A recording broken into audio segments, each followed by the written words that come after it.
Èyí oríṣiríṣi àṣírí ló ti ń jáde lórí ta ni ó bọ́ sórí ìtẹ́ àpèrè Àwùjalẹ̀ tilẹ̀ Ìjẹ̀bú.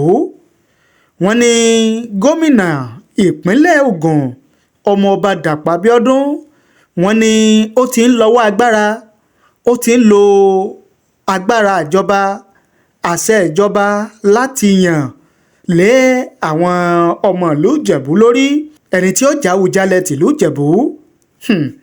Ta ni ẹni tí wọ́n sọ pé gómìnà ìpínlẹ̀ Ògùn ọmọọba Dàpọ̀ Abíọ́dún tí wọ́n lọ fẹ́ yàn gẹ́gẹ́ bí Àwùjalẹ̀ tìlú Ìjẹ̀bú lé àwọn ọmọ ìlú Ìjẹ̀bú lórí láì ní fi ti àwọn tafọbajẹ nílẹ̀ Ìjẹ̀bú láì ní fi ti wọn ṣe.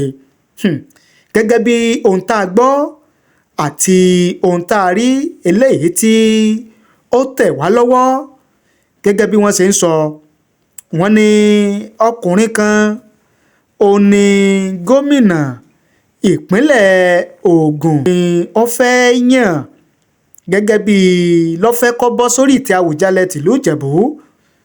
Táwa lọkùnrin ọ̀hún, wọ́n ní ọkùnrin kan tó jẹ́ olóṣèlú tí ó ń sojú àwọn èèyàn rẹ̀ ní ilé ìgbìmọ̀ aṣojú-ṣòfin tí wọ́n pe orúkọ rẹ̀ ní Kúyẹ̀.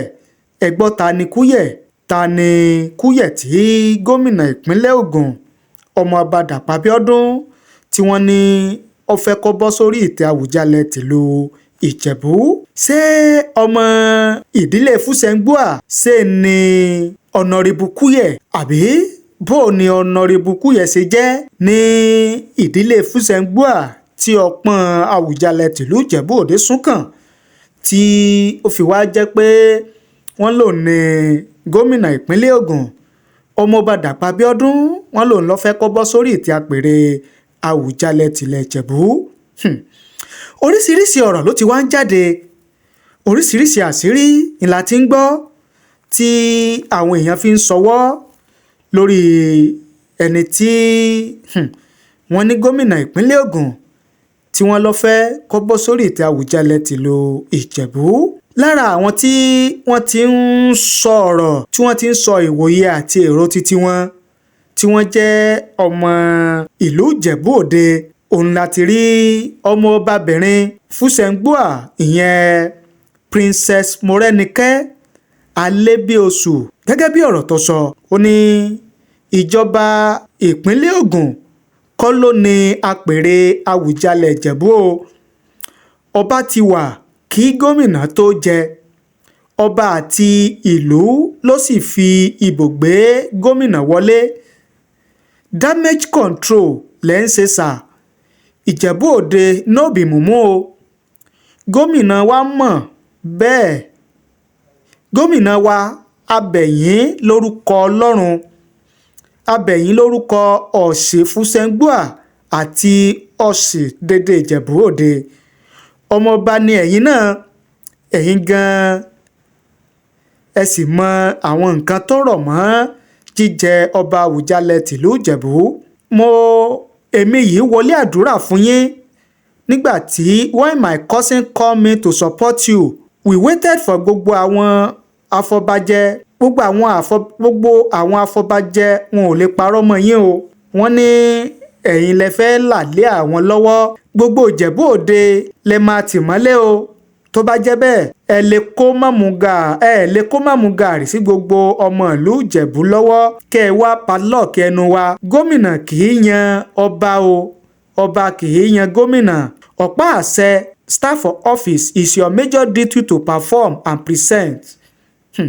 Kí ni gómìnà dámọ̀ nípa ìfinijoyè Àwùjalẹ̀ gan-an? Wọn ò tí ì bí yín láyé ìgbà tí wọ́n gbé adélé ọba Adétọ̀nà lórí. So therefore, ẹ̀sìnmi agbájá, your excellency, ìdálù níṣèlú, you are not ọmọ Ìjẹ̀bú Òde. Olúkúlùkù pẹ̀lú ògo tiẹ̀, bí ẹ ti sọ pé irọ́ ni wọ́n ń pamọ́ yín yẹn, kẹ́ ẹ jẹ́ kó dúró bẹ́ẹ̀ sà. Ọmọ ìdílé Fúsẹ̀ngbùà pọ́nbélé la fẹ́ kó jẹ Àwùjalẹ̀ akilẹ̀ Ìjẹ̀bú o. Nobody can dúnkokò mọ́ wa ní Fúsẹ̀ngbùà. Ẹ̀rù òbodò, ẹ̀rù kì í ba sọ́jà tógun bá dé. ẹ ti ọwọ́ ọmọ yín bọ aṣọ. Gbogbo ìdílé Fúsẹ̀ngbùà ni wọ́n ń kìlọ̀ fún yín o. A kì í kéré nídìí nǹkan ẹni. Èyí ló mú mi sọ̀rọ̀ sókè o. Gómìnà, kò bá dáa kẹ́ ẹ gbọ́ ìmọ̀ràn mi.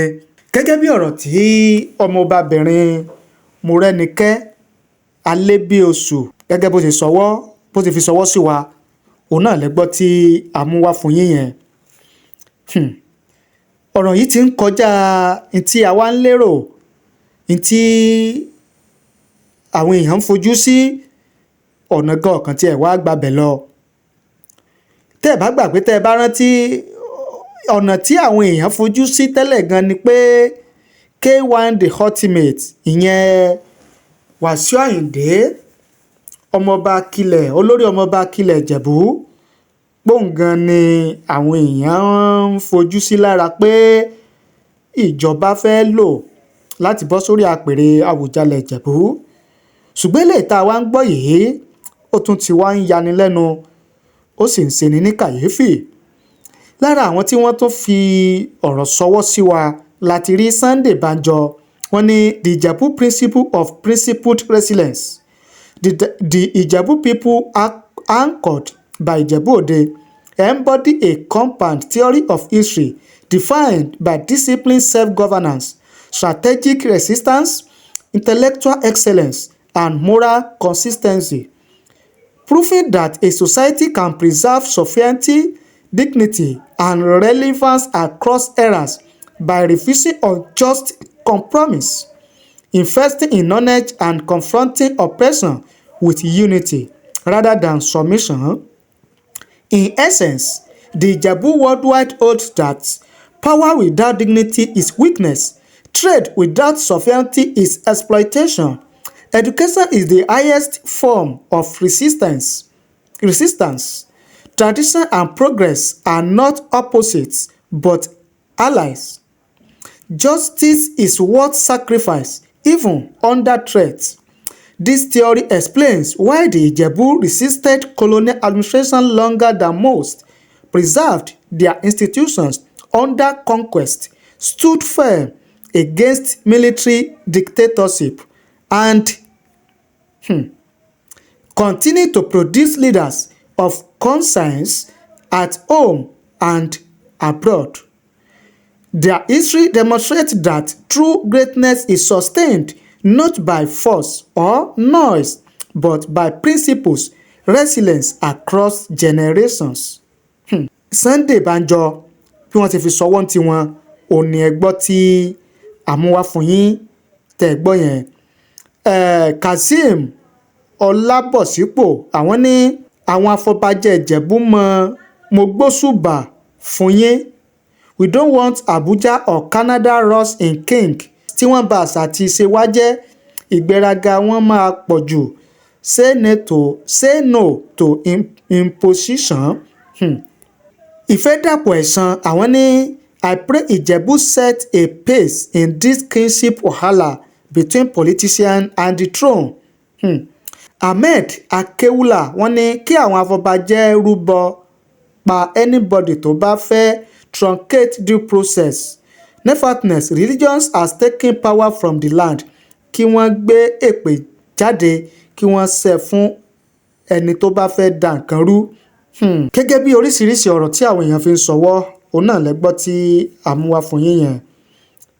Kí ni ìwòye àti èrò titi yín lórí ọ̀rọ̀ tó wà ńlẹ̀ yìí?